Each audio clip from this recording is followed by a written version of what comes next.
How do the 12-step organizations, professional organizations that use the 12 steps, AA and NA, persist in the face of all of the evidence to the contrary of the disease model and their effectiveness? They tie into two basic strands of American thought: Protestant revivalism and the idea of religious redemption.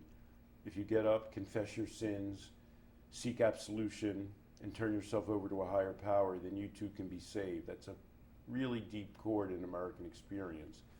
And that's been reinforced by the American notion that we can cure every problem by medicine, through medical means. So that if we encounter addiction, say we encounter drug users in the inner city, we'll take them to a hospital, we'll treat them, we'll cure their addiction, we'll send them back to a homeless environment where they're unemployed. But no worry, they won't relapse because we've cured their addictive problems.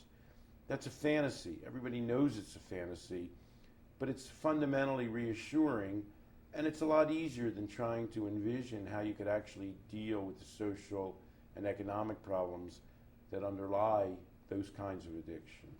So in its basic form, the very idea of the disease model discounts the social and socioeconomic factors that precipitate so many addictions and dependencies. It was created for that purpose. It's a shortcut to try and deal with environmental, social, political, and psychological problems. But nobody really believes it. If you ask anybody, even those people who are doing research claimed to be leading to remedies, pharmaceutical remedies for addiction, do you think there's going to be more, less, or the same amount of addiction in 20 years? Even those people tell you there'll be no diminution and probably an increase in addiction in the coming decades. They don't buy their own bullshit.